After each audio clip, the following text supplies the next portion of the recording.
Hello friends and welcome to the Southern Mountain Kitchen. Today we're going to make the best Colby Jack Cheeseburgers.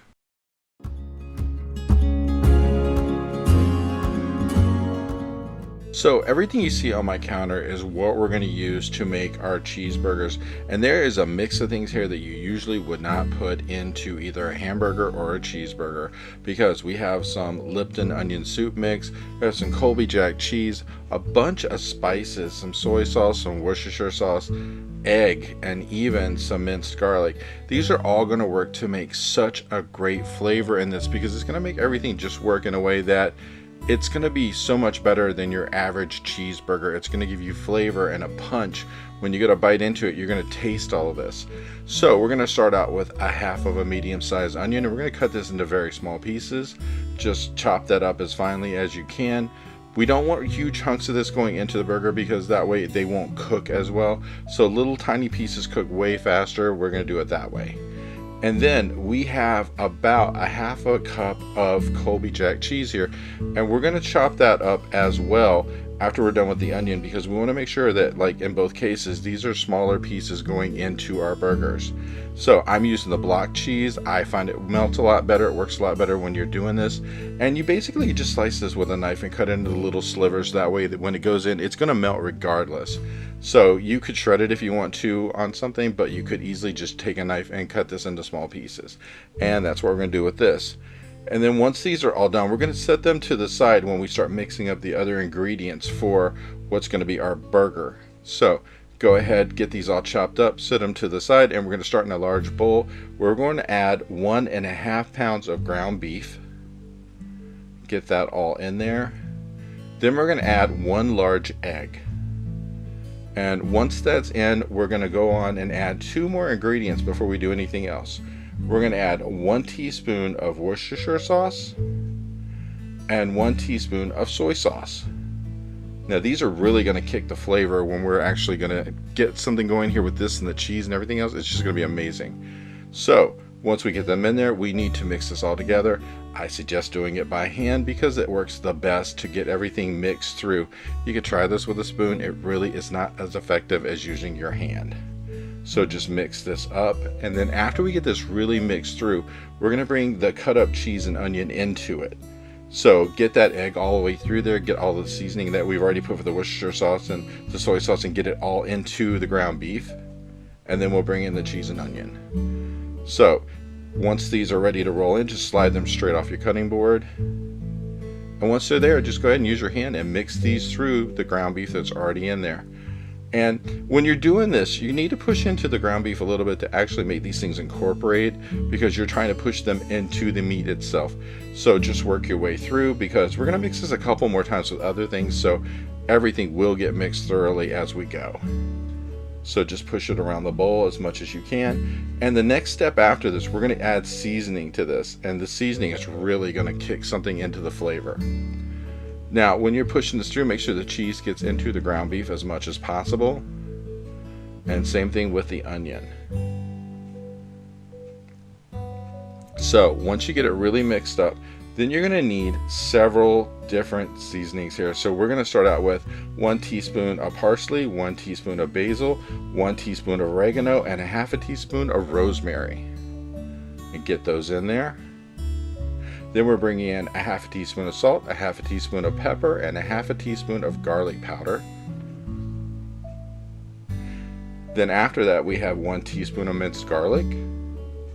And once you get that in there completely, we're going to bring in our packet of Lipton onion soup mix. And there's all kinds of flavor inside of that. So we're working with so many things here that work that give you such a wonderful flavor. It's just, there's so much going on. But at the end of the day, this is great. So whether you grill it inside or you cook this, like, you know, like on an indoor grill or outdoor grill, or put it in a pan on your stove, it's just going to have such a great taste. So I'm going to push this seasoning in a little bit, but in the end, I'm going to have to do it with my hand and mix this up and get this completely pushed together. And once everything in here is pushed together, this is basically what we're adding to the ground beef. Then we're going to start shaping patties to use to cook this. So keep working your way through it.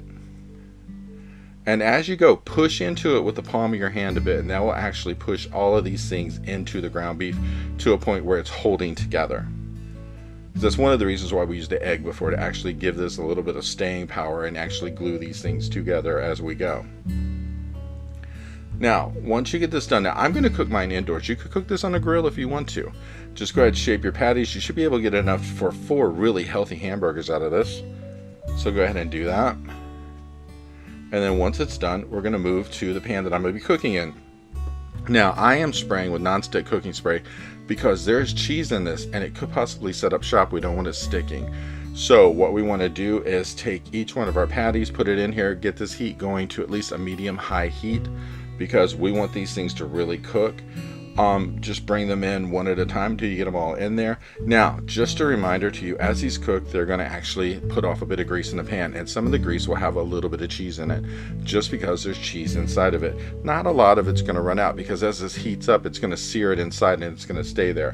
But you're going to cook these between 4 and 5 minutes per side, and we're going for a really brown outside of it, but we want to make sure the inside is no longer pink. Now, if you're testing this with a thermometer, you want to get these to 165 degrees, which means they're cooked internally, and that's what you really want to see. So go ahead and get them all in here, and we're going to cook these. Now, when you're cooking them, I say, like, when you get to like 4 minutes, check underneath of it and see if it's really starting to brown. If not, give it to 5 minutes and then flip it. And then if you have to, you can always flip them again later and then check your temperature just to make sure that they're completely done. But we're going to cook these until they are definitely brown on the outside. But as I said, these are healthy sized hamburgers, cheeseburgers. It's one of those things where once it's cooked, it's one of these big burgers you're going to eat. And that's a good thing because there's a lot of meat in this. So go ahead and take it, flip it over as it's time to flip, and just monitor these to make sure that they don't get too brown on the outside. But as I said, some of the cheese will mix in with your oil. That's perfectly fine. And just flip them, cook them, and keep going. And once you get them done, like once you've already done almost 10 minutes, check them with a thermometer, and if they are done, take them out. If not, leave them, just flip them over to the next side, just go ahead and just do a little bit longer. But once they are completely done, it's going to be very obvious. They're going to have a browning on the outside. They're going to look like a cheeseburger hamburger combo here. And that's the best thing about it. Now what I'm going to do is take these when mine are done and set them to the side and put them in a warm place so that way they stay hot until I can actually grill the buns that they're going to go on to. So just make sure you're to that point, and then you're going to need your buns because you know you need enough here for at least 4 of these cheeseburgers. So what we're going to do is just start out with the first set of these buns. Take some butter, put it on both pieces of your bun. After you've cleaned up the actual skillet or whatever you're using to cook this in, put them in there and just move them back and forth, let them heat up, and we're going to grill the surface of the inside of the bun. So that way it gets this like brown ring around the outside of it, and it has so much flavor from that, and that's a really great thing when you get that flavor going. So go ahead and hold them in there. This is going to take a couple minutes to do, and I suggest moving them periodically so that way they don't stick to your pan. But when they get brown, you're going to see it, and they're going to have this really great crunchy edge to it, which is wonderful. And as you can see in the image right now, this is what it looks like when you're about done with this. Now, what we're going to do after this is actually take our burgers and put them on this, and you're going to have your cheeseburger. And this is such a great thing to eat because there's so much flavor in here. And this is what mine looked like when I ate it. I served it with some fries, and it is so amazing to have for a meal, lunch, whatever. I think you just might enjoy this. I hope you liked this video, and if you did, please like and subscribe. And if you get a chance, check out the Southern Mountain Kitchen website where you can get a free recipe, check out the cookbooks available from the Southern Mountain Kitchen, and if you'd like to, you could order a cookbook at a discounted price, cheaper than Amazon, with shipping that is also cheaper than Amazon. So if you get a chance, check it out, and I hope you have a great day.